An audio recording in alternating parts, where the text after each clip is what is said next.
Guys हामी चाहिँ होइन कालीमाटी हो कालीमाटी हामी चाहिँ यसरी आज दिपेन्द्र मावि सानो लिगाङमा हाम्रो आदरणीय गुरु दामोदर सरलाई बिदाई गर्ने कार्यक्रम रहेको छ त्यसैले जाने छौँ अटोमा।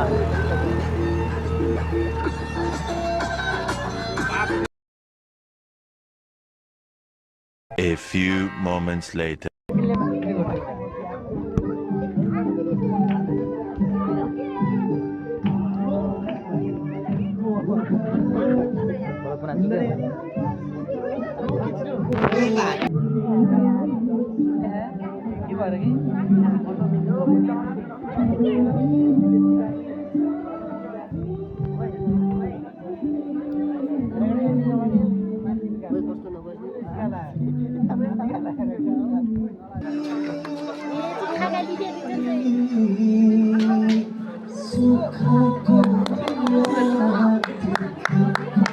हेलो हाम्रा विद्यार्थीहरूले कामबाट गर्दैछ विद्यार्थीहरूलाई ताली बजाउनमा हात जोड्न गर्दछु।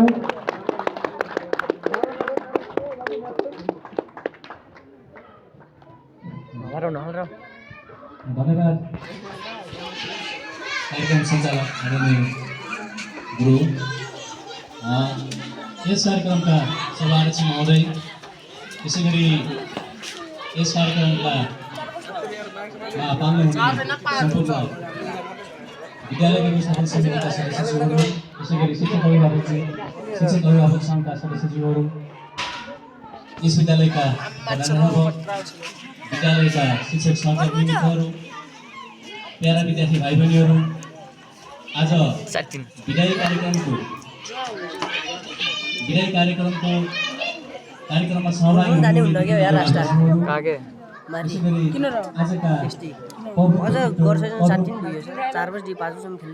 विशेष हाम्रा सँगै सहायता गर्नुभएका आदरणीय दामोदर ओली सरलाई तथा अन्य सम्पूर्ण शरीर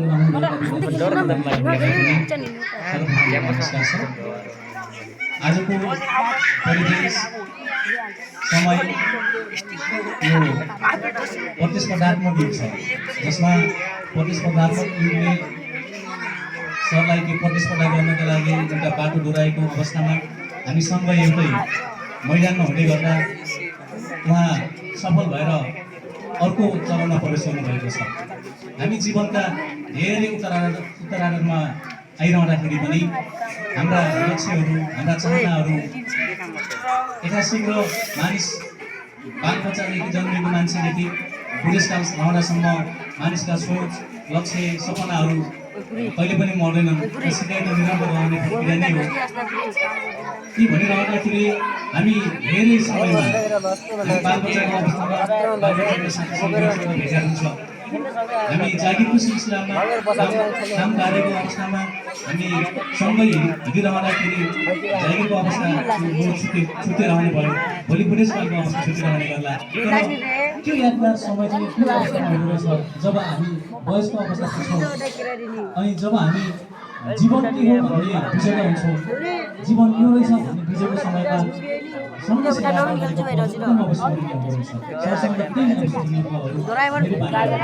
हामीले उहाँसँग हामी विद्यालय समाजन पश्चात एउटा तिनवटा विद्यालयहरू समाजन भयो।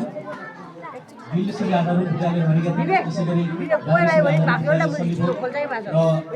दिपेन्द्र मावि सानो लिगाङ तिनवटा विद्यालयहरू मर्ज भएर लिगाङमा मर्ज भएर 2078 सालमा हामी उहाँसँग प्रत्यक्ष रूपमा भेट भएर 2079 सालको सहायता गरेको थियौँ। 3 वर्ष 10 महिना हामी सँगै सहायता गर्नुभएको छ। त्यो 3 वर्ष 10 महिनामा उहाँबाट भएका विभिन्न यो प्रेरणाका कार्यहरू ममाथि लागु हुन्छन् अथवा हामी माथि लागु हुन्छन् अथवा मैले दिन खोजेका सुझावहरू उहाँबाट प्रष्ट रूपमा स्वीकार हुने अवस्था हुन्थ्यो। त्यसैले विद्यार्थी भाइ बहिनीहरूले पनि हामी आफूभन्दा शिक्षकबाट त्यसै गरी सफल हुने जुन जीवनमा सफल हुने व्यक्तिहरू हुनुहुन्छ जसले धेरै कठोर मेहनत गर्नुहुन्छ, परिश्रम गर्नुहुन्छ, उहाँ कसरी सफल हुनुभएको छ त्यो बाटोहरू पहिला जरुरी छ। आज सरको विदाय कार्यक्रममा पूर्व विद्यार्थीहरू पनि मैले यहाँ आएको देख्ने अवसर प्राप्त भयो। त्यो सरप्रतिको उच्च सम्मान र माया थियो। माया उच्च सम्मानको साथ धेरै युवावर्गीहरू यहाँ उपस्थित हुनुभयो। उहाँलाई ससम्मान विदाय गर्नका लागि उपस्थित हुनुभयो। त्यो जीवनमा आफूले प्राप्त गरेको धन सम्पत्ति आखिर त्यही भेटघाट हुँदाखेरि वा सहायता हुँदाको पललाई सम्झन लायक बनोस् भन्नलाई आफूले कमाएका चिजहरू त्यही नै रहेछन्। त्यसैले हामीले उहाँसँग बिताएका पलहरूका क्षणहरू ती क्षणहरू चाहिँ हाम्रा लागि कमाएका धन सम्पत्ति भन्दा अमूल्य छन्। त्यसैले सबलाई आगामी यात्राका लागि विशेष शुभकामना छ। हिजोका दिनमा सामाजिक सञ्जालमा त शुभकामना गीत प्रदानहरू गरिसकेको छ, भोटिङ प्रदान गरिसकेको छ। त्यसैले अबका दिनहरू पनि अझै सरलाई छिट्टै नै हामी दोस्रो सेकेन्ड क्लासमा र सेकेन्ड क्लास हुँदै प्रथम क्लासमा जागिर भएको अथवा महाविद्यालयमा नियुक्ति भएको सुन्न पाऊँ यो शुभकामना छ। सरबाट प्रेरित हुन पाएकोमा म पनि आफूले गर्छु। त्यसैले सरलाई अन्तिम अवसरमा हामी भौतिक रूपले टाढा रहेका पनि हामी मानसिक रूपमा नजिक छौँ र एउटै पालिका एउटै जिल्ला भएको कारणले गर्दाखेरि हामी धेरै सहयोगमा सँगै जोडिन पाउनेछौँ भन्दै यस छोटो धन्यवाद माग्छु। आजको यस कार्यक्रमका सभापतिज्यू, विद्यालय व्यवस्थापन समितिका अध्यक्षज्यू, शिक्षक अभिभावक सङ्घका अध्यक्षज्यूहरू, यस विद्यालयका सहपाठी शिक्षक मित्रहरू, यहाँ उपस्थित हुनुभएका अभिभावकज्यूहरू,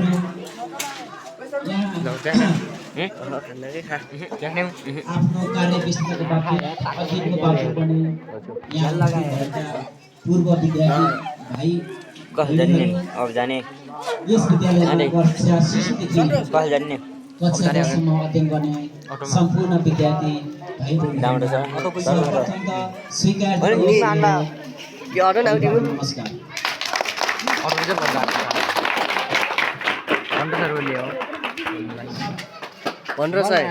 आकाशमा डरिएको छ, आजको मौसम मुलायम देखिएको छ, चारैतिर हेर्दा मौसम मुलायम देखिएको छ, आकाशमा बादल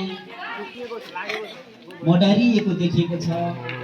दिपेन्द्र माविका सबै विद्यार्थी अभिभावकको मनमा कता कता मनैबाट मनको कुना कुनाबाट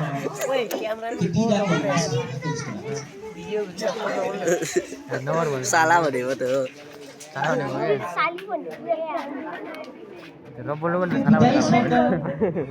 आफैमा अत्यन्त भावुक बनाउँदो रहेछ। मिलनमा हाँसो रमाइलो उमङ्ग हुन्छ, कुनै ठाउँमा मिलनमा हाँसो रमाइलो उमङ्ग छ। विदाईको यो क्षणमा आफू उभिरहँदा सबैको मनहरू आँखाबाट बसाएको देखि यो विदाई भन्ने शब्द हामीलाई अत्यन्त पीडाको महसुस भएको छ। आज विद्यार्थी भाइबहिनीहरूलाई लगायत सम्पूर्ण स्टाफहरूलाई, किनभने यस विद्यालयमा मैले 2076 साल मङ्सिर 22 गतेदेखि दिपेन्द्र माध्यमिक बागेश्वरी आधारभूत विद्यालयमा पहिले पढाएँ। त्यस पछाडि विद्यालय समायोजन पछाडि 2078 सालमा यस विद्यालयमा समायोजन भएर यस विद्यालयमा आई विभिन्न कक्षा 10 सञ्चालन गर्दाखेरि विभिन्न आरोह अवरोहहरू पार गर्दै हामीहरूले विद्यार्थीलाई धेरै कुराहरू केही कुराहरू सिकायौँ, केही कुराहरू सिकाउन बाँकी नै छ। हामीले सिकाउन सकेनौँ होला, मैले पनि सिकाउन सकेन होला, तर कहिलेकाहीँ विद्यार्थी भाइ बहिनीहरूलाई पढाउने क्रममा कहिलेकाहीँ गाली गलोज गर्ने होला, कहिलेकाहीँ नराम्रो भन्ने होला, कहिले नराम्रो शब्दहरू प्रयोग गरियो होला। यो शब्द पक्कै पनि विद्यार्थी भाइ बहिनीहरूले सहज साथ स्वीकारिदिनेछन्, किनभने चाहिँ यो विद्यार्थीकै लागि, सम्पूर्ण विद्यार्थी भाइ बहिनीकै लागि हामीले हामीहरूले भनेका थियौँ। कहिले गाली गर्यो, कहिले कुट्ने पनि कुट्यो होला, त्यसलाई अन्यथा चाहिँ विद्यार्थी भाइ बहिनीहरूले लिँदैछन् भन्ने आशा अपेक्षा गर्न चाहन्छु। म चाहन्छु यस विद्यालयमा अध्ययन गर्ने विद्यार्थी भाइ बहिनीहरूको उज्जवल भविष्यको कामना गर्न चाहन्छु। अझै प्रगति होस्, दिपेन्द्र माविको शिर अझै माथि पुगोस्, रोल्पा नगरपालिकामा अग्रस्थानमा पुगोस् भन्ने म शुभेच्छा प्रकट गर्न चाहन्छु। र विद्यार्थी भाइ बहिनीहरू अनुशासन, पढाइको लेखाइको साथसाथै अनुशासन चरित्र, असल चरित्रको निर्माण गरी देशको असल नागरिक, यो समाजलाई सेवा गर्ने ओतप्रोत होस् भन्ने मेरो सदिच्छा छ। र सम्पूर्ण विद्यार्थी भाइ बहिनीहरूलाई अवगति छ, म करिब 2 हप्ता जति भयो अन्य विद्यालयमा श्री बालहित आधारभूत विद्यालय रोल्पा नगरपालिका 7 थापा वा घिउको पनि भन्दो रहेछ, त्यसमा म अहिले कार्यरत भएको छु। त्यस विद्यालयमा जाँदाखेरि विद्यार्थीहरू, सम्पूर्ण स्टाफहरू खुसीको माहौलमा हुनुहुन्छ उहाँहरू। तर यहाँबाट छुट्टिँदा सम्पूर्ण विद्यार्थी भाइ बहिनीहरू अलि पीडाको माहौल मैले देखिरहेको छु।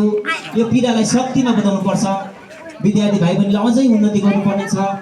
यसलाई अब हामी पीडाको रूपमा बस्नुभन्दा पनि अब हामी अझै राम्रो उन्नति गर्नुपर्छ। पढाइलाई निरन्तरता दिनुपर्छ।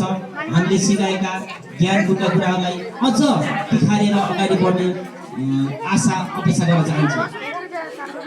यस विद्यालयमा कार्यरत रहिरहँदा कहिलेकाहीँ शिक्षक स्टाफहरू बिचमा कहिलेकाहीँ मनमुटाव पनि भयो होला, कहिलेकाहीँ राम्रा कुरा पनि भयो होला। ती नराम्रा कुराहरूलाई तपाईँहरूले बिर्सिदिनुहुनेछ। पक्कै पनि यसले राम्रा कुराहरू मैले सधैँ पालना गर्नेछु। यहाँबाट सिकेका कुराहरू, यो स्कुल, यो विद्यालय मेरो पढाउने मात्रै नभएर धेरै सिक्ने अवसर पनि प्राप्त भएको छ। यो दोस्रो घर पनि हो। मेरो सहकर्मी साथीहरू सहयात्री बन्नुभएको छ। अब जीवनका हरेक मोडहरूमा उहाँहरूले सहयोग गर्नुहुनेछ। मैले पनि यो विद्यालयप्रति गर्न सक्ने सहयोगहरू सधैँ सदा अब गरिरहनेछु। विद्यार्थी भाइ बहिनीहरू मेरा सन्तान जस्तै हुन्। मैले आफ्नै छोरा छोरी जस्तै सम्झेर पढाउने प्रयास गरेको थिएँ। यो सम्बन्ध सदा सदा रहिरहोस्। विद्यार्थीसँगको सम्बन्ध, शिक्षकसँगको सम्बन्ध, अभिभावकसँगको सम्बन्ध सदा सदा कायम रहिरहोस्। म भौतिक रूपमा टाढा भए पनि आत्मीय रूपमा म कहिले टाढा हुने छैन। विद्यार्थीहरू कोही म टाढा भए पनि मन मस्तिष्क मेरो यही दिपेन्द्र माविमै छ। अहिले यहीँ सम्झिरहेको छु। धेरै दिन पहिले साह्रै गाह्रो भयो अन्यत्र विद्यालयमा जाँदाखेरि। आजभोलि पनि म यो विद्यालयमा आउँदाखेरि अर्कै महसुस भयो। लामो समयसम्म यहाँ अध्यापन गर्दाखेरि थुप्रै खालका आरोपहरू पार गर्दै यो अवस्थासम्म हामीले उचाइमा पुर्यायौँ। अब सम्पूर्ण शिक्षकहरू, विद्यार्थीहरूले पनि अझ यो स्कुललाई उचाइमा पुर्याउनुहुनेछ भन्ने आशा अपेक्षा राख्दछु। र धेरै कुरा भन्नुभन्दा पनि सम्पूर्ण शिक्षक, विद्यार्थी, अभिभावकहरू र आज यस कार्यक्रम आयोजना गरेर मलाई यहाँ विधायी कार्यक्रममा सम्मान गर्नुभएको छ, सम्मान तथा विधायी कार्यक्रम गर्नुभएको छ, त्यसमा म धन्यवाद व्यक्त गर्न चाहन्छु। यति कुरा भन्दै अरू हाम्रो अनौपचारिक रूपमा हाम्रो छलफल कुराकानी भइरहनेछन् भन्ने कुरा राख्दै म पनि यस छोटो मन्तव्य यही राख्दै बिदा हुन्छु।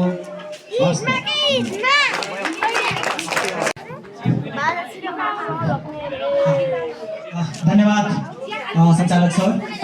यस कार्यक्रमका अध्यक्ष सम्पूर्ण शिक्षकवर्गहरू, यहाँ उपस्थित हुनुभएका सम्पूर्ण अभिभावकहरू, पूर्व विद्यार्थी र यस विद्यालयमा आज विदाई भइराख्नु भएको हाम्रो श्री दामोदर ओली सर र सम्पूर्ण विद्यार्थी भाइबहिनीहरू सबभन्दा पूर्व र अवश्य पनि शिक्षक भनेको एउटा दियो हो, आफू प्राणी हुन्छ, अरूलाई उज्यालो प्रकाश दिन्छ।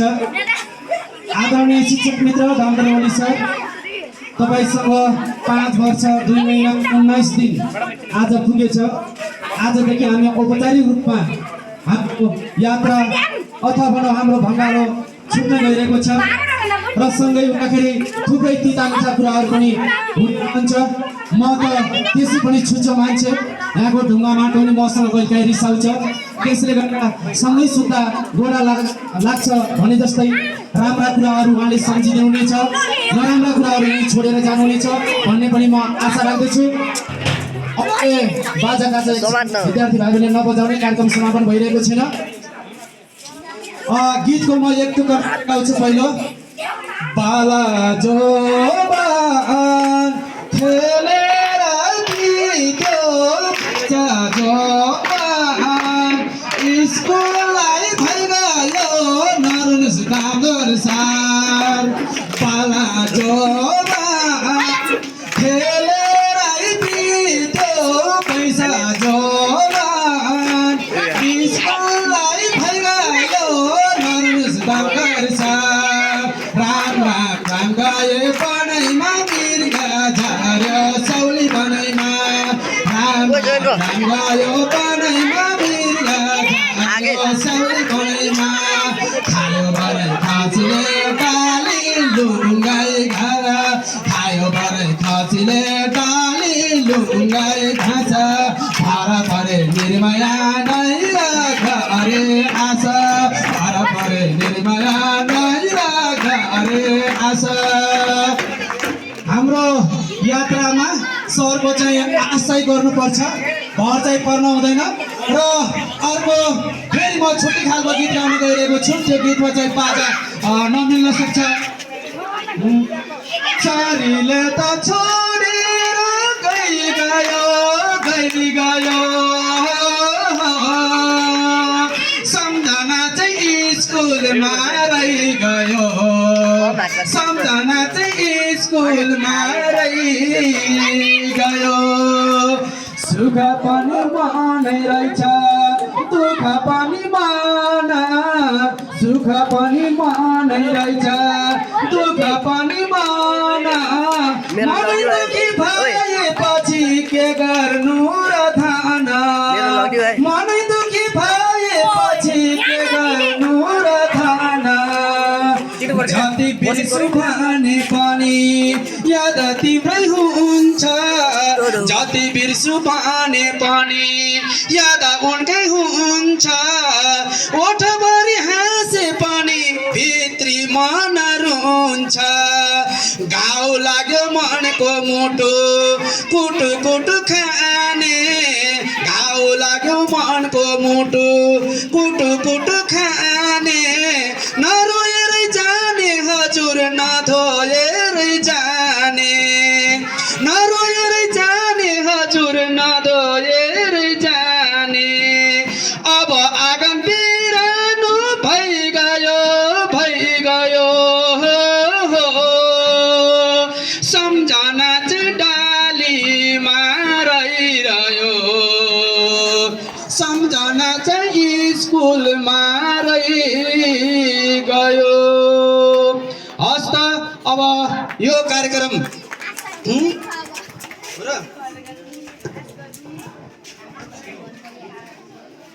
बाला जो बान खेलेर बित्यो पैसा जो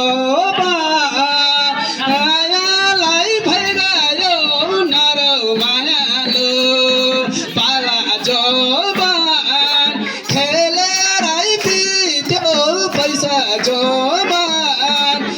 स्कुललाई भइगयो नरौ मायालु। राम राम राम गए बनैमा मिर्गा झार्यो सब बनैमा। राम राम राम गए बनैमा मिर्गा झार्यो सौली बनैमा। खायो भरै खसीले डाली लुङ्गाई घाँस, भरा परे निर्माया नै घरे आश। ओ काली ओराली थाती थाई के गो माया लाउँछ।